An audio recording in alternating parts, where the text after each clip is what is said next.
100% of people that come into treatment come in depressed. I don't know how many, I think virtually everybody I can think of that has ever been to a doctor or an emergency room or anything that has a chemical dependency problem has tried numerous antidepressants.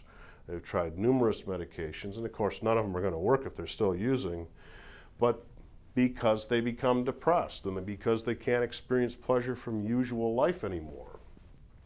Now, one of the biggest problems with chemical dependency is that, you know, I talked about 10 here. That's 10 for the normal individual, but what we found out significantly in the research is that addicts and alcoholics don't start out at 10.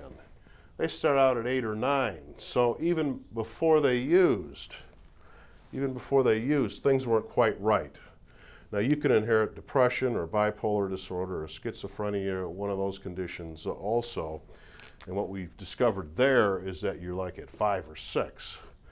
But the average person that has an addiction problem isn't that severely depleted. In other words, before they used, they weren't walking around feeling suicidal or, you know, they had no hope at all. How I would describe it more, and I think most people experience that, it was kind of like the grass was always greener on the other side of the fence, that you had an itch you couldn't quite scratch, something was missing, and maybe you could compensate for that to some degree by spending some money on something. You know, you felt temporarily better. Or thrill-seeking behavior, doing something just crazy that took your mind off all this other stuff. So you might be into certain risk-taking behaviors that would compensate for that until you discovered alcohol or drugs. Then suddenly you used and you went from being down to being clear up here. And how I call this situation with the chemical dependency there is like the 1 quart low syndrome. So instead of starting out here like the average person, you start out here like 1 quart low. Instead of having 10, you got 8 or 9. Person with bipolar disorder or schizophrenia, one of those conditions, starts out like 3 quarts low. So you got this gap here already. Can most people relate to the concept of that particular concept? Because that's fairly critical, because even before many chemically dependent patients start using, there's just something that isn't quite right. It's not like it's horrible, but there's something missing, you know. And the substance temporarily answers that question. One other thing that I think it's important to talk about, and patients will get assignments on this, is understanding cross-addiction. And it's important to understand that if you have a problem with one mood-altering substance, whether it's even in a completely different group, your problem is with methamphetamine. Oh, I never had a problem with alcohol, I never had a problem with marijuana, I never had a problem with any of this other stuff. Or vice versa, I had a problem with alcohol, I never had a problem with prescription drugs, or etc. But cross-addiction is the fact that once you have an addiction problem with a psychoactive substance, you will have a problem if you use any of these things. And more than likely what it'll do is take you back to your drug of choice. But the whole thing there is in the brain with these pleasure centers is that what's important in addiction is kind of the onset of the high. In other words, the onset of the high is stimulation. And it's that regardless of the substance you use. If you use alcohol, which if you drink too much alcohol, you pass out, you fall asleep. If you drink way too much, you stop breathing, etc. It's a depressant. And the question that I ask patients is how many people would abuse a substance that the second it touched your tongue, everything went blank. You just became unconscious. People don't do that. You want to be able to have fun for a while, to enjoy this high. And what happens regardless of the type of substance it is, whether it's depressant, stimulant, hallucinogen, there's a period of stimulation of excitation that's more adrenergic in nature, adrenaline-like in nature. So you have more energy, you feel disinhibited, you can do things. And that's the crux of it. So regardless of what you use, even if you use a strong sleeping pill, there's a period of a buzz before you fall asleep.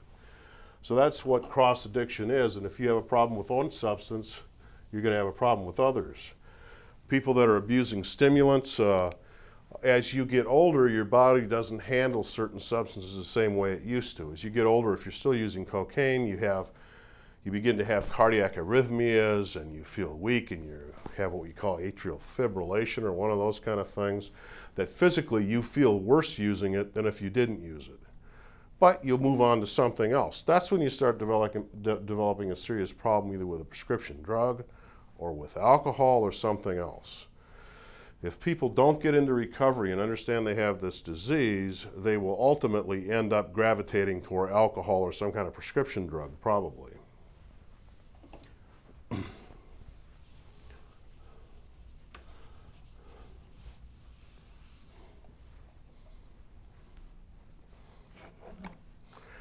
Now,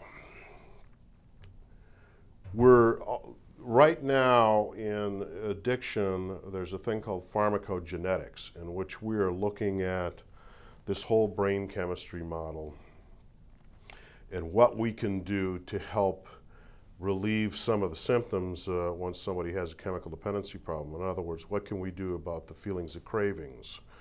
What can we do to get the brain working better, more rapidly? Which leads me to another issue here on this is that I think is pretty important. When we're talking about this thing occurring where you're developing tolerance and you're using just to feel normal and you're using just to feel less miserable, is that continued use of these substances produces the psychiatric symptoms I'm talking about, the reasons for people getting antidepressants or seeing a psychiatrist or talking to their family physician about their symptoms of anxiety and depression. But as you deplete the brain of these transmitters, this neurotransmission here, the communication between nerves begins to get cut down. It's like taking a razor blade and running it across the board of a computer. It breaks connections. And if these things become completely depleted, they can't send signals to each other very effectively anymore. And if they send signals, it's sometimes through another route to get there.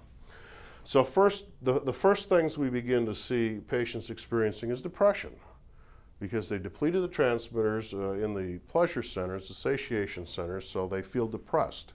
And they feel craving and drug hunger because they know what's going to temporarily make them feel better is to use again. At least you'll get a little false sort of stimulation here from these, just the drug hooking onto the receptor side. You deplete this more, then transmission becomes more unreliable, and sometimes circuits are, sometimes the information is sent through other pathways that lead to what we call a fear of the unknown, or paranoia and hallucinations, things like that. In other words, your senses are bringing in for information, but your brain is misinterpreting it. That's what happens when people really get into severe transmitter depletion, and we're seeing the paranoia, the unknowns, the shadow people, the hallucinations, visual, sometimes auditory hallucinations. That's transmitter depletion. It mimics completely what we see in paranoid schizophrenia. They are very transmitter depletion. Transmission isn't occurring very rapidly. And medications are aimed at sort of improving the balance of things there.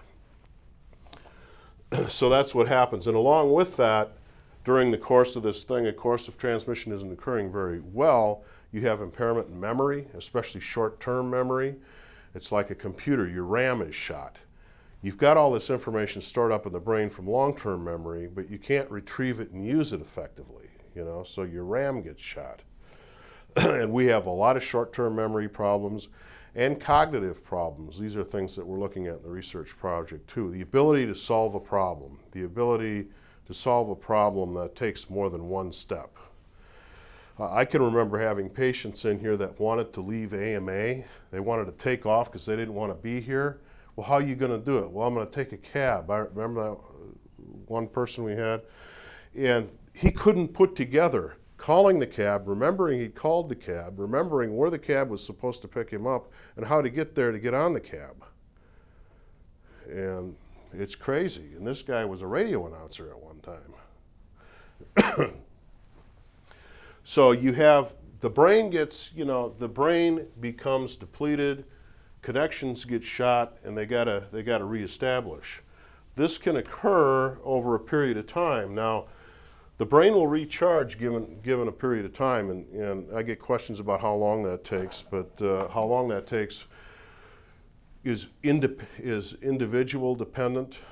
There are some people that can do the same amount of drug or alcohol than others and not have the same amount of damage. There's a genetic determinant for that also. It's like with alcohol, we can see someone, you can have two people the same size, the same sex, drinking the same amount for the same period of time. One barely has elevated liver function studies, and the other is cirrhotic with ascites and varices. So there's a tremendous amount of individual difference on how well somebody tolerates toxicities.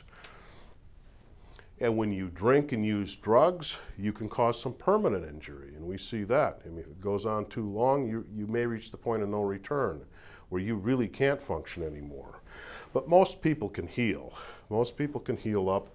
Transmitters can recharge, and they can ultimately return to a more normal life. If they've lost some pathways, it's like rehab, it's like rehab where somebody is head injured. You can learn things through different pathways. So there are really there's sort of five keys to recovering from this issue. The first of which, I guess, even before abstinence is understanding that you have a problem, accepting that you have a problem, that you have this disease.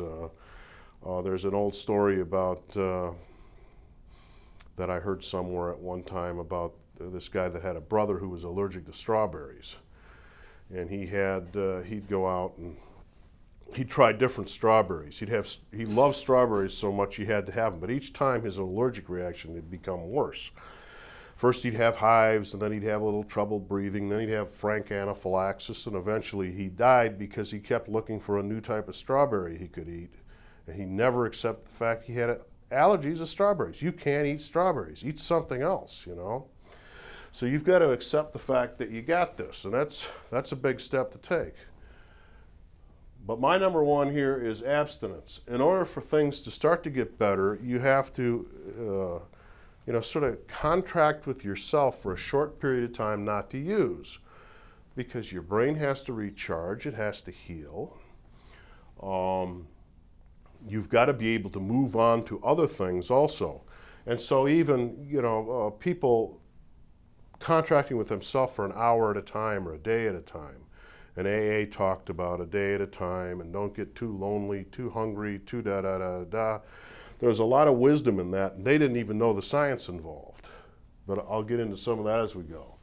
Diet. Most people that come into treatment really don't eat good, balanced, regular meals. They don't get the vitamins, minerals, essential amino acids they use. They want to get high. And, eating is important, not just in terms of providing the substrate or the building blocks to forming these transmitters again, but it's important because there's a feedback circuit from your stomach. The stomach, you get food in your stomach, it stretches the stomach a little. There are nerve pathways and neuroendocrine chemical pathways that send a signal to the brain saying that I'm not hungry anymore. I don't have the craving or the desire anymore. AA seemed to know this a long time ago. We didn't worry about people gaining a little weight when they came into treatment, because if you have a full stomach, you're less likely to want to drink or use. Same thing with exercise. If you get some exercise, and by that I don't mean running the marathon or anything, but just getting up, walking around, walking a couple of blocks, a little bit at a time. Exercise pumps up endorphins and kephalins and these transmitters. It helps get them back into the nerve terminals where they belong. It helps manufacture them more rapidly, and it helps restore them. So some exercise is important. Very important also is social interaction. Addicts and alcoholics, they may, have this very romantic idea that they started out as a social activity. I did it because, you know, it was fun and I did it around people. But ultimately, everybody that comes in here have long gotten past the social phase of it. Their relationship now is simply with the substance. People are a pain in the butt. You know, they're telling you you're screwing up all the time, you're doing this and you're doing that. And the only time many people use other people is if they have a drug issue and they're getting it from a dealer, and that isn't a very good relationship. But social interaction, human